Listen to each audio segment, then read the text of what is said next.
Growing up in Boston, I always thought I knew what love looked like. My parents had a solid marriage, not perfect but real. My father coached Little League, my mother volunteered at the school library, and our home in Dorchester was modest but warm.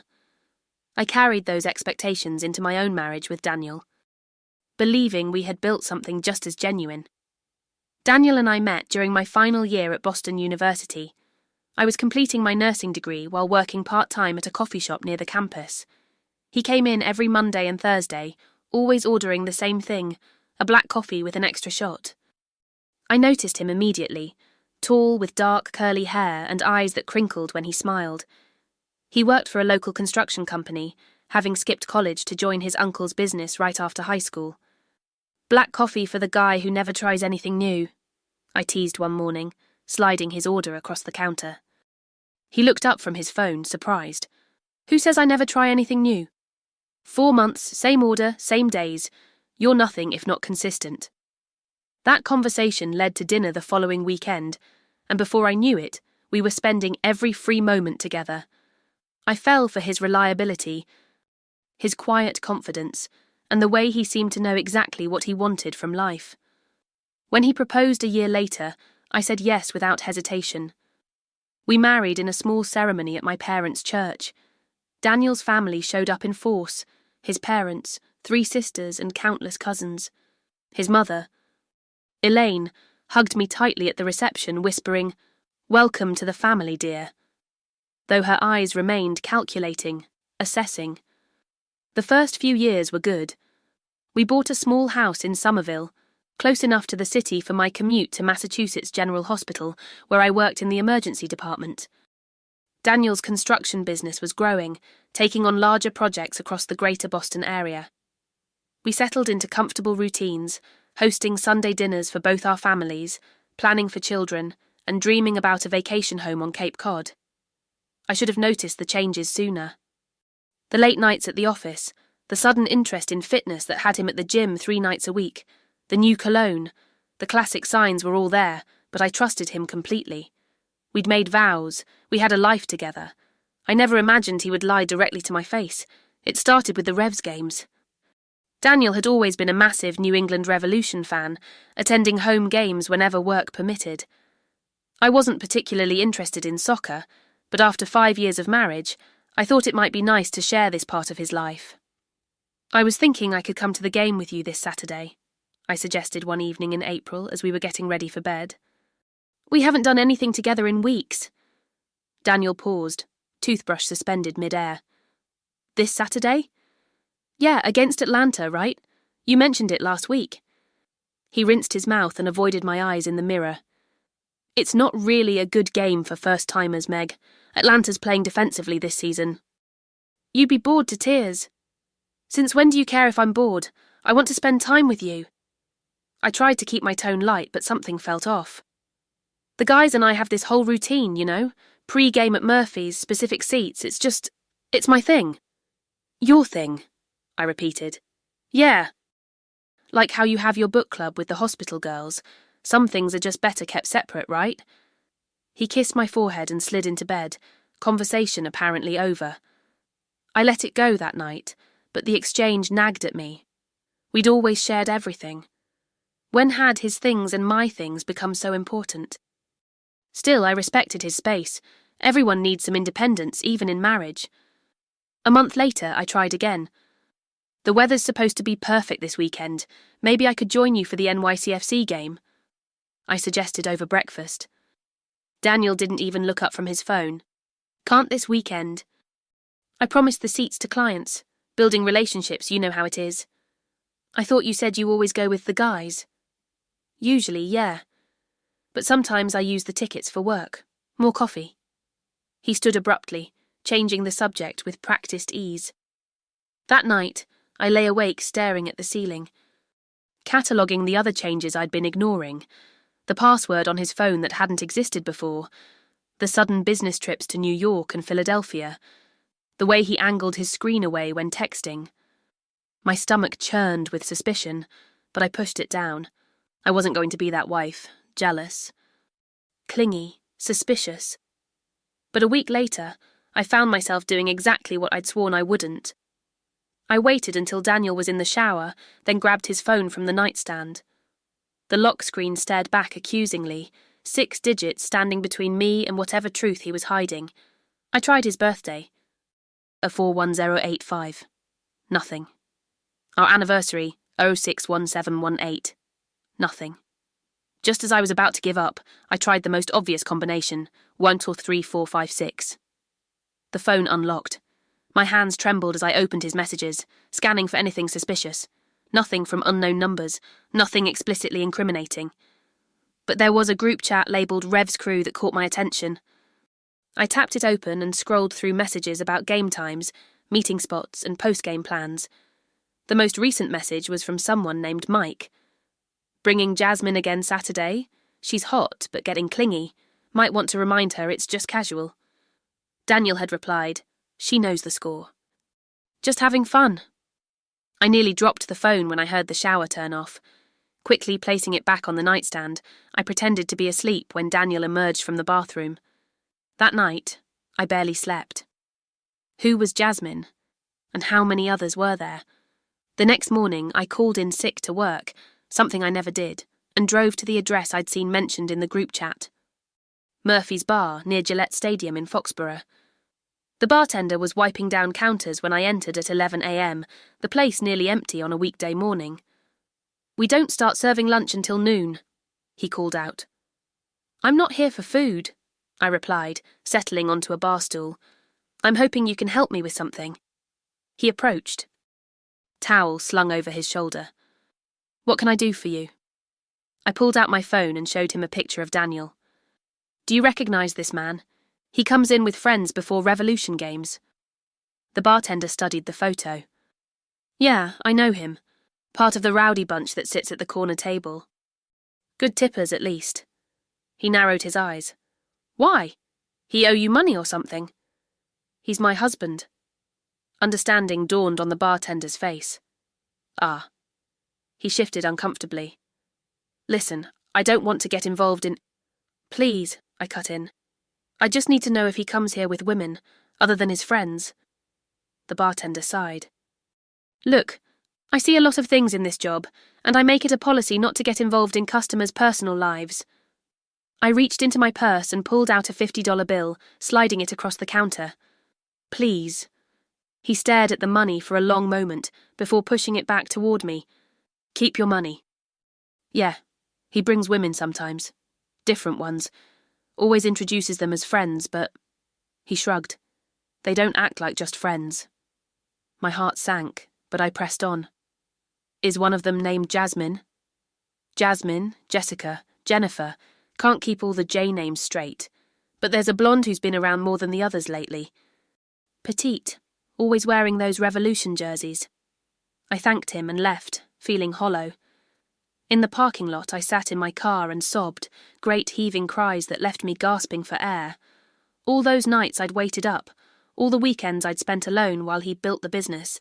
How long had this been happening? How many women had there been? When I finally composed myself, I made a decision. I wouldn't confront him yet. I needed evidence, undeniable proof that would prevent him from twisting the narrative. The next home game was Saturday against Toronto FC. I would see exactly what my husband did at these games and who he did it with. Saturday arrived, and Daniel went through his usual pre-game routine. A long shower, careful selection of his Lucky Revolution jersey, and a protein shake for the road. Big game today? I asked casually, pretending to focus on my crossword puzzle. Massive. If we win, we move up to second in the conference. Well, have fun. Tell the guys I said hi. He kissed me goodbye, and I waited 10 minutes after his car pulled away before grabbing my keys and purse. I'd prepared carefully, wearing a baseball cap and sunglasses, a poor disguise, but enough to avoid immediate recognition in a crowd. I arrived at Murphy's an hour before kickoff, parking far from the entrance and watching the door. Sure enough, Daniel arrived with 3 other men, laughing and shoving each other like teenagers. I recognised Mike from Daniel's company and 2 others I'd met at corporate parties. They'd been inside about 20 minutes when a group of women approached the bar, 3 of them. All in their mid-20s, all wearing Revolution jerseys. My stomach clenched as they entered. I waited another 10 minutes before following. The bar was crowded now, pre-game energy filling the space with noise and movement. I slipped in unnoticed and found a spot at the far end of the bar with a view of Daniel's usual corner. And there they were, my husband and his friends, now joined by the women. Daniel had his arm casually draped over the back of a petite blonde's chair, his face animated as he told a story that had the group laughing. The blonde, Jasmine, I presumed, leaned into him, her hand resting comfortably on his thigh. The familiarity of the gesture made bile rise in my throat. This wasn't a first meeting. This wasn't innocent. I watched as they ordered shots, as Daniel whispered something in her ear as she giggled and pressed closer. I watched as he checked his watch and signalled for the bill. I watched as the group stood to leave, Daniel's hand settling on the small of Jasmine's back as they walked out. Like a ghost, I followed them to the stadium, buying a single ticket and trailing at a distance. They had excellent seats, midfield, about 15 rows up. Once they were settled, I found a spot several sections over but with a clear line of sight. Throughout the first half, I observed Daniel and Jasmine sharing drinks, cheering together, his arm constantly around her shoulders. At half-time, I followed them to the concession stands and managed to get close enough to hear their conversation. "You told her you were working late again?" Jasmine asked, accepting a beer from Daniel. "She doesn't ask questions anymore, too busy with her hospital friends." Daniel's dismissive tone cut through me like a knife. "Has she ever suspected anything? About us, I mean?" Daniel laughed, a sound I once loved but now made me sick. "Meg? No way, she trusts me completely, trusts me. Besides, she thinks soccer is boring. She'd never come to a game." "You're terrible," Jasmine teased, playfully slapping his chest. "That's not what you said last weekend in Providence," he replied, pulling her closer and kissing her deeply. I stumbled backward, knocking into a trash can. A few people turned to look, but Daniel and Jasmine were too engrossed in each other to notice. I fled to the bathroom, barely making it to a stall before vomiting. 5 years of marriage. 5 years of building a life together, planning for children, saving for our future. And all along, he'd been living a double life. Providence last weekend, when he'd told me he was visiting a work site in Rhode Island. How many other lies had I believed? I cleaned myself up and made a decision. I wouldn't confront him at the game. I wouldn't give him the satisfaction of seeing me break down in public. Instead, I would gather more evidence and confront him at home. On my terms. I left the stadium and drove home in a daze. Once there, I went straight to our home office and booted up our shared desktop computer. Daniel rarely used it, preferring his laptop for work, but we kept financial documents and household records on it. I started with his email, which was still logged in. Most of it was work-related, but there was a separate folder labelled Personal that contained correspondence with someone using the address Jasmine R84. I clicked on the most recent email, dated just 3 days ago.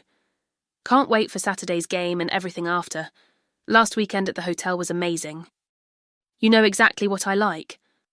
Counting down the hours. Jay." Daniel had replied, "Already booked the same room at the Marriott. Pack something special to wear, or nothing at all." I printed these emails and several others, my hands shaking with rage and grief. Then I moved on to our bank statements. Daniel had his own business account, but we shared a personal checking account for household expenses. Scrolling through recent transactions, I found multiple charges for restaurants I'd never been to, hotels in Providence and Portland, and gifts from jewellery stores that had never made their way to me. 5 hours later, I had compiled a damning portfolio of evidence: emails, bank statements, phone records showing constant communication with numbers I didn't recognise, and hotel receipts forwarded to his email. I spread everything across our dining room table and waited. It was nearly midnight when I heard his key in the lock. The Revolution had won 3-1, according to the updates I'd been mechanically checking on my phone. I sat stone-faced at the dining table as Daniel entered, slightly drunk and humming the team's victory song. "Meg, why are you sitting in the dark?" He flipped on the light and froze when he saw my face and the papers spread before me. "How was the game?" I asked, my voice eerily calm. "Good. Great, actually. We destroyed Toronto. He approached cautiously. What's all this? Evidence. Evidence of what?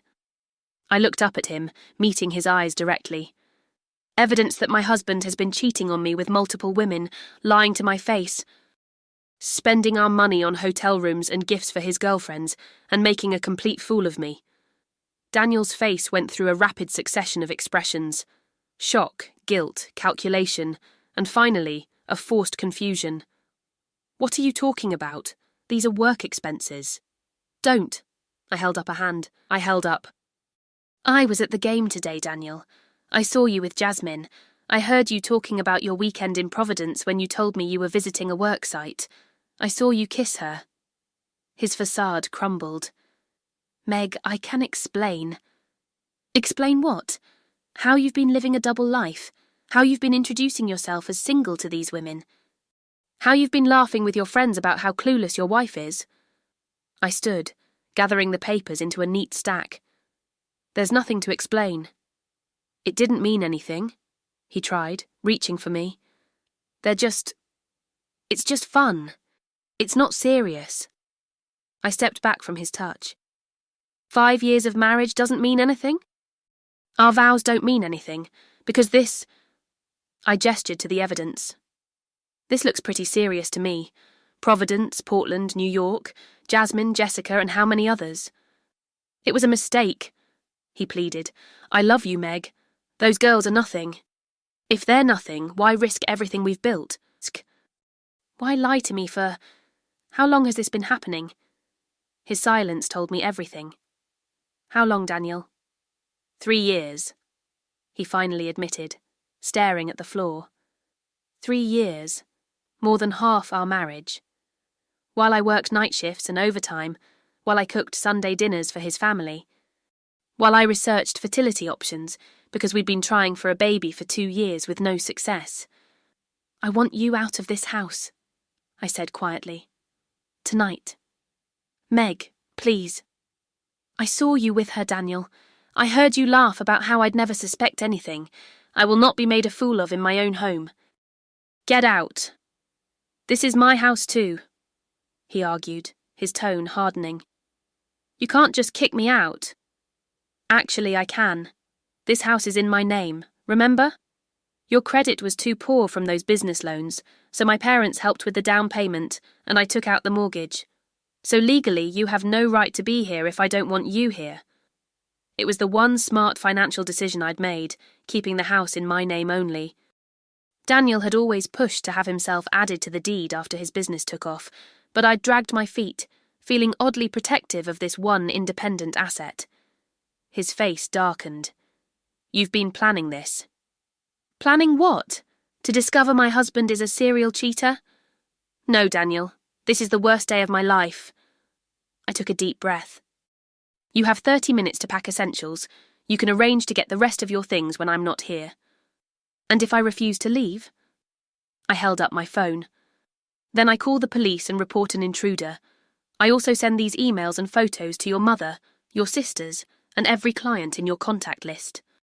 Your choice. Mention of his mother struck a nerve. Elaine had built her social identity around being the matriarch of a perfect family. A cheating scandal would devastate her, and she'd never forgive Daniel for the embarrassment. He stormed upstairs without another word. I heard drawers slamming, closet doors banging, and muffled curses. 20 minutes later, he came down with 2 suitcases. This isn't over, Meg, he said at the door. You're making a huge mistake. We can work through this. The mistake was mine, I replied, when I trusted you. Goodbye, Daniel. I closed the door on my marriage and collapsed against it, sliding to the floor as sobs racked my body. 5 years of memories, good and bad, flashed through my mind. The day he proposed at Boston Harbor, our wedding day, the weekend trips to Vermont, the fights about his late nights, the make-up sex, the plans for children. All of it tainted now by the knowledge that for most of our marriage, he'd been unfaithful. The next morning, I called a locksmith and had all the locks changed. Then I contacted a divorce attorney recommended by a colleague at the hospital. By Monday afternoon, I had filed for divorce on grounds of adultery, attaching copies of the most damning evidence to the petition. Daniel tried calling repeatedly, his messages swinging between desperate pleas and angry accusations. I blocked his number and communicated only through my lawyer. 3 days after I'd thrown Daniel out, the doorbell rang. I peered through the peephole to find Elaine, my mother-in-law, standing on the porch with an expression like thunder. Against my better judgment, I opened the door. "How dare you?" she hissed without preamble.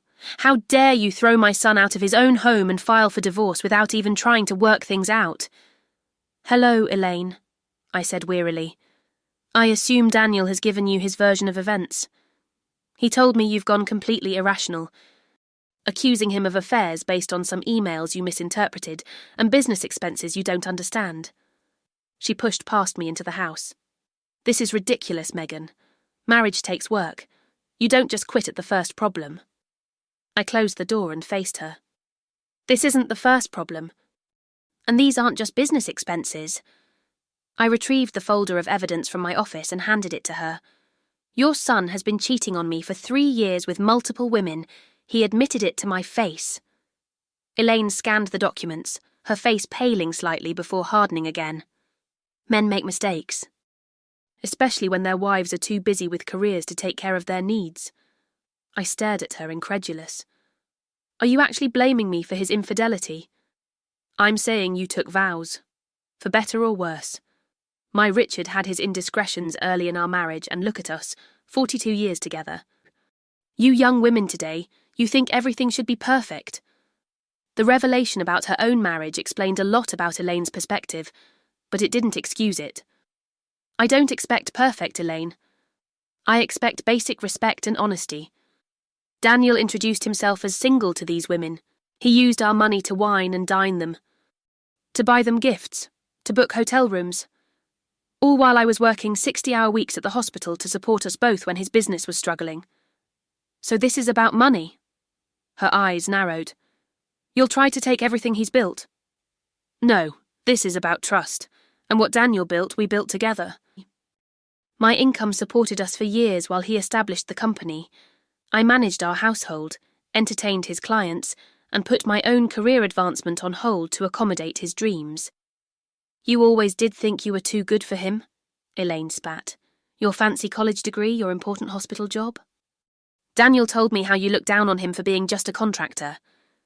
I took a deep breath, recognizing the manipulation tactic. "I have never said or thought that, and you know it. I've always been proud of Daniel's work. This isn't about his job or mine. It's about him betraying our marriage vows repeatedly and deliberately." "You'll regret this," she warned. "Daniel is willing to forgive you for this overreaction. He wants to work things out, but if you continue with this divorce, you'll get nothing. His business is in his name only. The prenup—" "We don't have a prenup, Elaine." This seemed to genuinely surprise her. "Of course you do. Daniel told me you both signed one before the wedding. It protects his business interests." I almost laughed. Another lie. We discussed a prenup, but Daniel said it wasn't necessary because we'd always be together. There is no prenup. And in Massachusetts, I'm entitled to an equitable share of all marital assets, including the value of his business that grew during our marriage.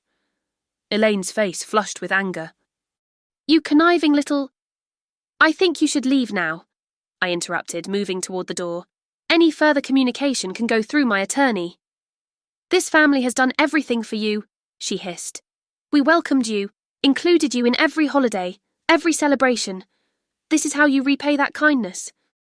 By destroying my son's life over a few indiscretions."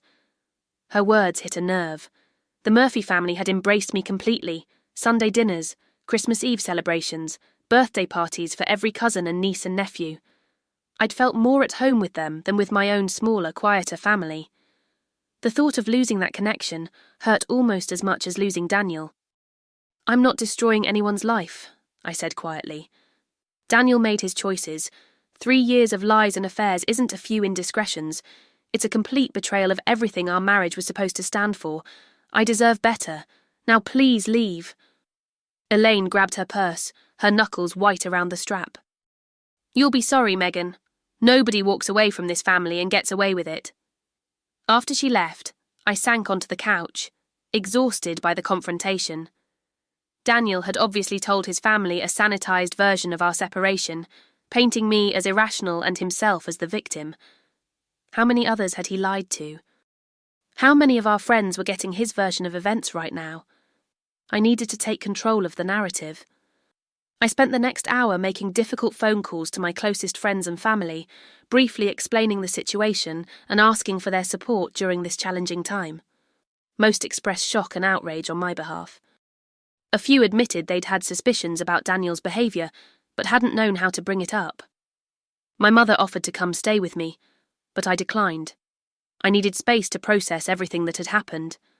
Instead, I threw myself into practical matters, opening a separate bank account, cancelling joint credit cards, changing passwords on all our shared accounts. I contacted our insurance company, our investment advisor, and our accountant to inform them of the pending divorce. The next week passed in a blur of legal consultations, work shifts, and sleepless nights. I lost weight, unable to stomach more than a few bites at each meal. My colleagues at the hospital noticed the change, offering support and covering shifts when I needed time off for attorney meetings. Then came the financial bombshell. My attorney called with disturbing news. "Megan, we've received the financial disclosure from Daniel's attorney, and there are some concerning issues," she explained. "Large sums of money have been transferred out of his business account over the past month, close to $200,000. "What? Where did it go?" "That's the problem. They're claiming business expenses, but the documentation is questionable. It looks like he might be hiding assets in preparation for the divorce." "Can he do that?" "Not legally." "No, but it happens all the time. We'll file a motion for a more detailed accounting and potentially freeze his business accounts, but I wanted to prepare you. This could get messy." Messy was an understatement. The next day, I discovered Daniel had maxed out our joint credit card, the one I hadn't yet managed to cancel, on a $15,000 business retreat to Cancun. When I checked social media, I found photos of him on a beach with Jasmine, both drinking colourful cocktails and wearing matching sunglasses. I forwarded the photos to my attorney, who assured me this behaviour would not reflect well on him in court. Small comfort as I dealt with creditors calling about the suddenly delinquent account. 2 weeks into our separation, I received a text from an unknown number. "You should see what your husband is really like. Murphy's, Saturday, 7 p.m. Attached was a photo of Daniel and a woman I didn't recognise entering a hotel in Boston. My first instinct was to ignore it. I had enough evidence of his infidelity. But curiosity and a growing anger drove me to Murphy's that Saturday. I arrived early, claiming a corner booth with a view of the entire bar. At precisely 7 p.m, a woman in her mid-20s approached my table. "Are you Megan?" she asked. I nodded, and she slid into the seat across from me. "I'm Jessica. I've been seeing Daniel for about 8 months. She tucked a strand of dark hair behind her ear nervously. "I just found out he's married. To you." My throat tightened. "How did you find out?" "His mother called me." Jessica's voice trembled slightly. "She said you were his crazy soon-to-be ex-wife who was spreading lies about him. She wanted me to testify that you knew about our relationship and approved of it, some kind of open marriage arrangement." I nearly choked on my water. "What?" "I knew something was off. He never took me to his place, always had excuses about roommates or renovations, but I had no idea he was married." She pulled out her phone. "I have texts, emails. He told me he loved me, that we were building toward a future together." I stared at the screen as she scrolled through message after message. Daniel promising a future with this woman. Daniel complaining about his demanding business leaving him no time for a proper relationship. Daniel, my husband, creating an entire fictional life to seduce this girl who couldn't be more than 24. "There are others," Jessica continued. "I found at least 4 of us so far who were seeing him regularly. His mother has contacted all of us, trying to get us to help Daniel in the divorce." "Why are you telling me this?" I asked. Suspicion creeping in. "Why would you help me instead of him?" Jessica's eyes hardened. "Because I was raised better than to help a married man cheat on his wife. because his mother threatened that if I didn't help them, she'd tell my employer about my home-wrecking activities. I work at a Catholic school. Megan, I could lose my job over this even though I had no idea he was married. Elaine threatened you? Yes, and when I confronted Daniel about being married, he laughed it off, said you two were separated for years and only staying married on paper for tax purposes. She pushed her phone across the table. You can look through everything. Take screenshots, whatever you need. I want no part of this anymore. For the next hour, Jessica and I compared notes. Daniel had given her many of the same gifts he'd given me in our early days, a silver bracelet from the same jeweler, dinner at the same special occasion restaurant. He'd even used the same lines, the same compliments. By the time we parted, I had a wealth of new evidence and a burning rage that extended beyond Daniel to Elaine and the entire Murphy family that was conspiring to paint me as the villain. I forwarded everything to my attorney, who was equally appalled by Elaine's witness tampering attempts.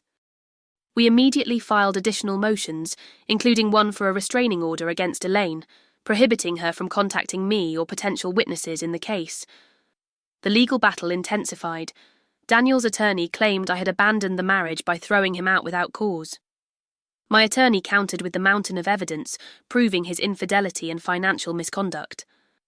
They demanded the house. We pointed out that it was solely in my name. They sought alimony, arguing that I had benefited from the growth of his business. We demonstrated how my income had supported us both during the company's formative years. Throughout it all, I maintained my composure publicly while falling apart in private. I lost 15 pounds. I developed insomnia. I moved mechanically through my shifts at the hospital, grateful for the distraction of others' emergencies. My parents became my rock, driving up from Connecticut every weekend to help me sort through joint possessions and prepare the house for potential sale.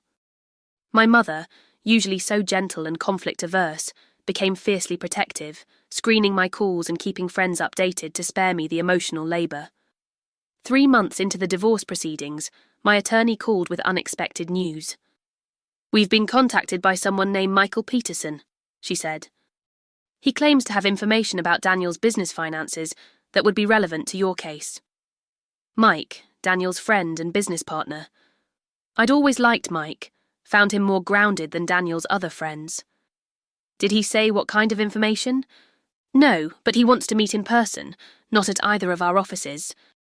He seems concerned about being seen. We arranged to meet Mike at a quiet cafe in Cambridge, far from Daniel's usual haunts. He arrived looking nervous, constantly checking the door as if expecting someone to follow him. "Thank you for meeting me," he began, voice low. "I've been wrestling with this decision for weeks. But after what happened with Jessica and the others, I can't stay silent anymore." "What happened with Jessica?" I asked, alarmed. "You don't know. Daniel and his mother have been systematically contacting everyone from his past, offering money for favourable testimony.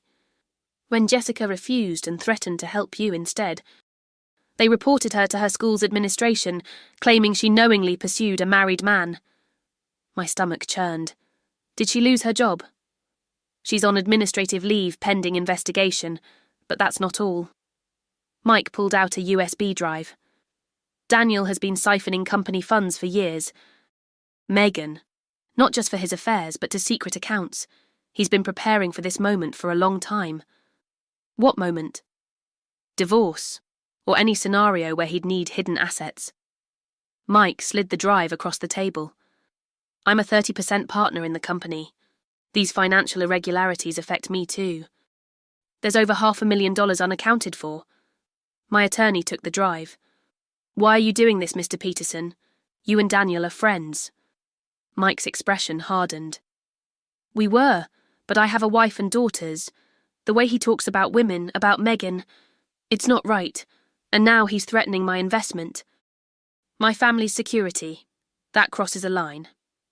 With Mike's evidence, the case against Daniel strengthened considerably. The forensic accountant hired by my attorney traced the missing funds to offshore accounts and shell companies. Daniel had been systematically hiding assets for years, preparing for a potential divorce while maintaining a facade of marital commitment. When confronted with this evidence during a deposition, Daniel crumbled. His attorney immediately requested a recess and soon after proposed a settlement, one that acknowledged his misconduct and yielded most financial demands to me. I would keep the house.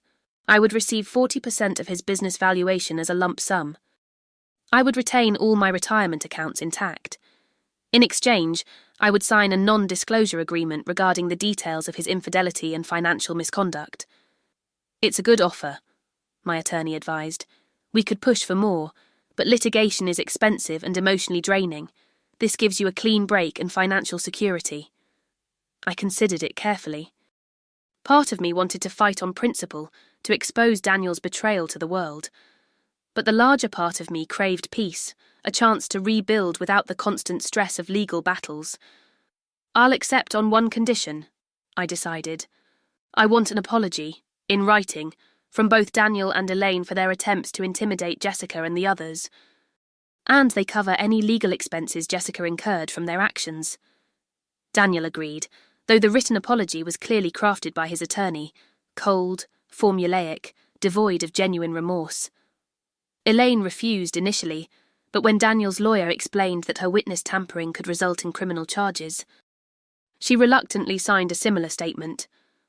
The divorce was finalised 6 months after I discovered Daniel's betrayal at the soccer game. I didn't attend the final hearing, letting my attorney handle the formalities. Instead, I took a personal day and drove to the Cape, walking the beaches of Provincetown, where we had once discussed building our vacation home. The ocean was grey that day, matching my mood. Not sadness exactly, but a solemn acknowledgement of an ending. 5 years of my life invested in a relationship built on lies. Years I couldn't get back. Dreams that would never materialise, at least not with the partner I had chosen. As I stood at the water's edge, phone buzzing with a message from my attorney confirming the divorce decree, I made myself a promise. I would rebuild. I would heal. I would learn from this experience without letting it harden me. 2 years have passed since that day on the beach. I sold our house in Somerville, unable to stay in a space filled with tainted memories. With my settlement and savings, I purchased a small but charming condo in Boston's North End, walking distance to the hospital where I now work as a nurse manager. Daniel's construction company struggled after the divorce and the revelations about his financial misconduct. Several major clients withdrew their business. Mike bought out Daniel's share at a significantly reduced valuation and rebranded the company. I hear through mutual friends that Daniel relocated to Florida, starting over with a smaller operation and presumably a new set of lies. Elaine still lives in Boston, but has made no attempt to contact me since the divorce. My former sisters-in-law occasionally send holiday cards or reach out via social media, their relationships with Daniel strained by the revelations of his character. As for me, I found unexpected strength in starting over. I joined a support group for divorced women and made genuine friendships there. I rediscovered old hobbies, painting, hiking, cooking classes. I dated casually at first, then more seriously as my trust slowly rebuilt. Last month I met Jessica for coffee. She eventually cleared her name with her school and now teaches 4th grade at a public elementary. She's engaged to a kindergarten teacher she met at a professional development workshop. "Do you ever regret it?" she asked me. "Discovering the truth. Sometimes I think about how happy I was in my ignorance." I considered the question carefully. No. Living a lie isn't really living, even if you don't know it's a lie. I'd rather face painful truths than comfortable deceptions. As I left our meeting, I realised how far I'd come from that woman who sat sobbing in her car outside Murphy's bar. The pain hadn't disappeared completely. Betrayal leaves scars that fade but never vanish entirely. But I had reclaimed my life, my future, my ability to trust my own judgment. Daniel took years from me, but he couldn't take my resilience. In the end, the truth set me free, not just from a faithless husband, but from the illusion that love means accepting whatever scraps of honesty someone chooses to offer. Real love, whether romantic, familial, or self-love, begins with truth. Everything else is just an elaborate performance, a game where everyone eventually loses. Today, as I walk into my condo and add Jessica's wedding invitation to my refrigerator door, I feel something I haven't experienced in a long time. Pride. pride in my strength, in my boundaries, in my refusal to accept less than I deserve. The journey from betrayal to self-reclamation wasn't easy, but standing on the other side, I can finally say it was worth every painful step. If you like this story, please like this video, subscribe to the channel, and share your impressions of this story in the comments. To listen to the next story, click on the box on the left. Tentar novamente a se escreva mais 10,000 caracteres, editor. The sun streamed through my kitchen window as I brewed my morning coffee, illuminating the collection of magnets that now decorated my refrigerator. Souvenirs from places I'd visited alone over the past 2 years. Montreal, Chicago, the Grand Canyon. Each one represented a promise kept to myself, to live fully, regardless of my marital status. My phone buzzed with a text from Mark, the history professor I'd been dating for 6 months. Still on for dinner tonight. Made reservations at Giacomo's, 7 p.m. I smiled as I typed back a confirmation. Mark was different from Daniel in every way that mattered. Thoughtful, transparent, patient with my lingering trust issues. He understood why I still checked his phone occasionally, why I asked detailed questions about his day. Rather than getting defensive, he saw each question as an opportunity to prove his reliability. As I settled at my kitchen island with my coffee, my phone rang, my mother's weekly check-in. "How are you doing, sweetheart?" Her voice carried the same gentle concern that had sustained me through the darkest days of my divorce. "I'm good, Mom. Really good, actually. And how's Mark?" "He's wonderful, taking me to dinner tonight. I'm glad." A pause. "I ran into Elaine Murphy at the supermarket yesterday." My stomach tightened. "How was that?" "Strange. She acted like nothing had ever happened, asked about you as if you were still family." My mother's voice hardened. "I told her you were thriving, and that was all she needed to know." "Thank you." I took a deep breath. "Did she mention Daniel?" "No, but Caroline did." Caroline, Daniel's youngest sister, the only Murphy who had genuinely apologized for her brother's behavior and her mother's interference. What did she say? That he's engaged again. To someone in Florida. She seemed worried, said the girl is very young, 23, I think. I absorbed this information, surprised by my lack of emotional reaction. I hope she knows what she's getting into. Caroline thinks not. She's considering flying down to talk to her. After we hung up, I sat with this news. Daniel, engaged again so quickly. Part of me wanted to warn this unknown woman, to save her from the years of deception ahead. But that wasn't my responsibility anymore. I had fought my battle and won my freedom. I couldn't fight for everyone Daniel would encounter in his lifetime. Instead, I focused on preparing for my shift at the hospital. As nurse manager of the emergency department, I oversaw a team of 20 nurses across 3 shifts. The promotion had come 6 months after my divorce, a validation of my professional worth during a time when my personal value had been questioned. The emergency department was busy as usual. Car accidents, heart attacks, broken bones, and the regular Friday influx of alcohol-related injuries. I moved through the controlled chaos with practiced efficiency, checking on critical patients, mentoring newer nurses, and coordinating with physicians. During a rare quiet moment, I stepped outside for fresh air and spotted a familiar figure in the ambulance bay. Mike Peterson, being helped out of his car by a woman I assumed was his wife.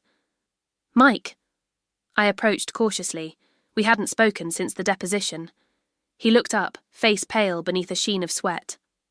"Megan, hey. Are you okay? What's going on?" "Chest pains," his wife answered. "Started about an hour ago. He didn't want to come, but I insisted." I immediately shifted into professional mode. "Let me get you inside. We need to rule out cardiac issues right away." Within minutes, Mike was in an exam room, connected to monitors while waiting for an EKG. His wife stepped out to call their daughters, giving us a moment alone. "Thank you," he said quietly, "for getting me in quickly." "Of course, that's my job." I checked his IV placement. "How have you been, Mike? Besides the chest pains, I mean." "Business is good. Rebranded completely. Hired some new people." He winced slightly. Personal life is more complicated. Katie and I are in counselling. All the stuff with Daniel. It affected her trust in me too. I nodded, understanding completely. Because you knew what he was doing and didn't tell me. Yeah. His eyes met mine, remorseful. I should have said something sooner. I justified it as not my business. Not my marriage. But watching him lie to you for years, I was complicit. You came forward eventually. That counts for something. Too late, though. The physician arrived then, ending our conversation. Mike's tests eventually ruled out a heart attack, likely stress-induced angina, the doctor concluded, prescribing medication and lifestyle changes. As he was being discharged, Mike's wife thanked me profusely. It's no problem, I assured her. Take care of him, and yourself. I will. She hesitated. He talks about you sometimes, about how badly he feels for his part in everything that happened. The past is the past, I said gently. We all have regrets. The important thing is learning from them. By the time my shift ended, I had barely enough time to shower and change before meeting Mark for dinner. The North End was bustling on Friday evening, tourists and locals alike navigating the narrow streets in search of authentic Italian cuisine. Giacomo's had a line as usual, but Mark had somehow secured a reservation. He stood when he saw me approach, his smile warming me from within. At 42, Mark was 8 years my senior, divorced himself with teenage twins who visited on weekends. The lines around his eyes deepened when he laughed, which was often. His hands, with neatly trimmed nails and a writer's callus on his middle finger, were always gentle. You look beautiful, he said, kissing me softly before pulling out my chair. Thank you. Sorry if I'm a little distracted. Busy day at work. I didn't mention running into Mike or learning about Daniel's engagement. Some ghosts didn't need to be invited to dinner. Over pasta and wine, Mark talked about his current research project examining cultural perspectives on marriage throughout history. The concept of marrying primarily for love is relatively recent, he explained. For most of human history, marriage was an economic and social contract. Sometimes I think we're still in that contract phase, I mused. The love part is what we tell ourselves to make it palatable. Mark's eyebrows rose. That's cynical for you. Everything okay? I twirled pasta around my fork, considering how much to share. I found out today that my ex-husband is engaged again. It's made me reflective, I guess. Ah. Mark nodded slowly. And how do you feel about that? Honestly, worried for her, relieved it's not me. A little sad that what I thought was real never existed. I shrugged. But mostly just nothing. Which is progress, I think. It is. He reached across the table, covering my hand with his. You know what I admire most about you? Your resilience. You didn't just survive what happened, you've grown from it. After dinner, we walked along the harbour, the city lights reflecting on the dark water. Mark's arm around my shoulders kept the evening chill at bay. Move in with me, he said suddenly. I stopped walking, turning to face him. What? I've been thinking about it for weeks. My place is closer to the hospital. You already stay over most weekends. The twins like you. His voice was earnest but calm, so different from Daniel's grand, sweeping promises. It makes sense practically, but that's not why I'm asking. I'm asking because I love waking up next to you. Because my home feels empty when you're not in it. Mark, Words failed me momentarily. That's a big step. It is, he agreed, and we can take more time if you need it. But I want you to know that's where I am. I love you, Megan. I'm not interested in games or keeping options open. I want to build something real with you. Standing there in the harbour breeze, I felt the weight of the past and the possibility of the future. Daniel had taught me caution, but he hadn't destroyed my capacity for love. Mark had proven himself trustworthy in 1,000 small ways over our months together. Can I think about it? I finally asked. Of course. He kissed my forehead. Take all the time you need. I'm not going anywhere. The next morning, I woke early and restless, Mark's proposal turning in my mind. Rather than disturbing him with my tossing and turning, I slipped out of bed and drove to the beach in Revere. The morning was cool and misty, the sand nearly empty save for a few dedicated joggers. I walked along the water's edge, letting the rhythmic crash of waves order my thoughts. Moving in with Mark meant committing again, trusting again, believing in partnership again. Was I ready? The analytical part of my brain made lists of pros and cons, but my heart, scarred but healing, already knew the answer. My phone buzzed in my pocket, a text from an unfamiliar number. "Is this Megan Murphy? This is Alicia Reynolds.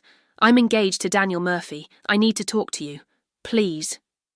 I stared at the message, heart pounding. Daniel's new fiancé had found me. How? Why? What could she possibly want from me? I debated, ignoring the message. My life was finally moving forward. I didn't need to be pulled back into Daniel's orbit, to become entangled in whatever new drama he had created. But I remembered myself 2 years ago, desperate for truth, for confirmation that I wasn't crazy or overly suspicious. If this Alicia was experiencing similar doubts, didn't she deserve the clarity I had eventually found? After 20 minutes of internal debate, I replied, "This is Megan. I'm no longer a Murphy. What do you want to talk about?" The response came immediately. "He told me you were abusive, that you drove him away with jealousy and controlling behaviour. But his sister Caroline said that wasn't true. I don't know who to believe." My hands trembled with sudden rage. Abusive? Controlling? Daniel had reversed the entire narrative, making himself the victim rather than the perpetrator. It was so perfectly, predictably manipulative that I almost laughed. "I have documentation of his affairs during our marriage," I wrote back. "Evidence of financial misconduct, court records. If you want the truth, I can provide it." "Please," came the response. "I need to know." I agreed to send her copies of the divorce filings, public record anyway, and Daniel's written admission of adultery. I drew the line at sharing personal emails or texts. Those wounds had healed, and I had no desire to reopen them for a stranger's benefit. Before I could talk myself out of it, I compiled the documents and emailed them to the address she provided. Then I added, "Whatever you decide after seeing these, I wish you clarity and peace. Be careful." Walking back to my car, I felt strangely unburdened. Daniel was no longer my problem. His lies were no longer my reality. I had given Alicia the tools to make an informed decision, but her choice was her own, as mine had been.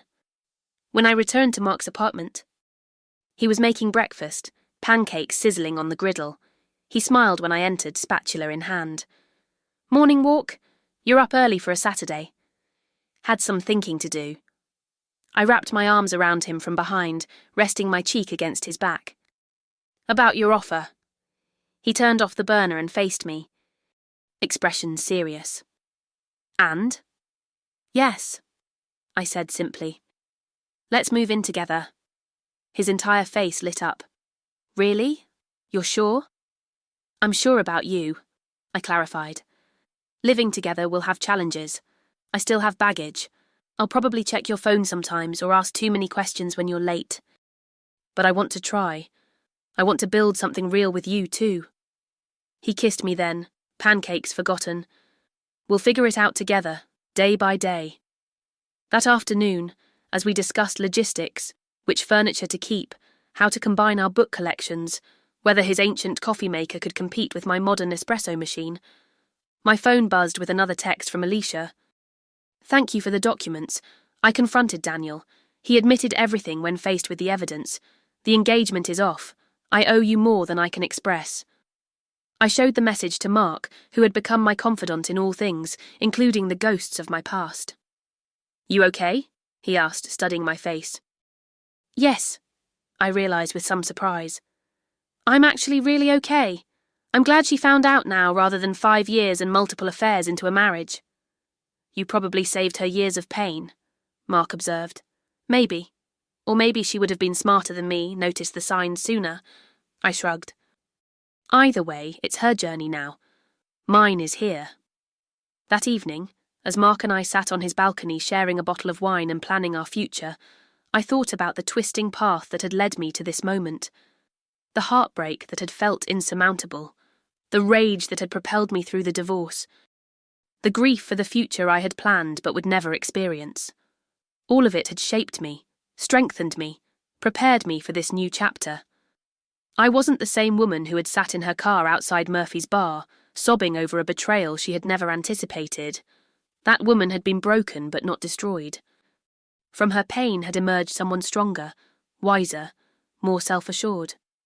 As Mark described his vision for our shared office space, bookshelves along one wall, a window seat for reading, 2 desks positioned so we could occasionally glance up and see each other, I felt a profound sense of peace wash over me. This was what partnership should feel like. 2 whole people choosing each other every day, building something neither could create alone. When his phone rang and he stepped inside to take the call from his daughter, I remained on the balcony, watching the city lights blink on as dusk settled over Boston. In the gathering darkness, I made another promise to myself: to approach this new chapter with courage rather than fear, to trust thoughtfully rather than blindly, and to never again settle for less than the respect and honesty I deserved. Daniel had taken much from me, but he had given me something too: the knowledge of my own resilience. For that unintended gift, I could almost feel grateful. Almost. Mark returned, sliding the door closed behind him. "Emma says hi. She wants to help with the move." "That's sweet of her. She likes you. Both kids do." He settled beside me, reclaiming his wineglass. "They've never seen me this happy." "Are you? Happy?" "Incredibly." His smile was gentle in the fading light. "You?" I considered the question, its simplicity belying its depth. 2 years ago, I couldn't have imagined happiness without Daniel, without the life we had planned together. Now I could barely remember why I had believed him essential to my joy. "Yes," I answered honestly. "I'm happy, not because everything is perfect or because I've forgotten the past. I'm happy because I know now that I can survive the worst and still find beauty in life. I'm happy because I've learned that love shouldn't cost you your self-respect." Mark's hand found mine in the gathering darkness, his fingers intertwining with my own. "To lessons learned," he said, raising his glass, "and to new beginnings." "To new beginnings," I echoed, the words feeling like both a benediction and a promise. As we clinked glasses, I looked out at the city skyline, at once familiar and full of unexplored possibility, much like the future stretching before us. If you like this story, please like this video, subscribe to the channel, and share your impressions of this story in the comments. To listen to the next story, click on the box on the left.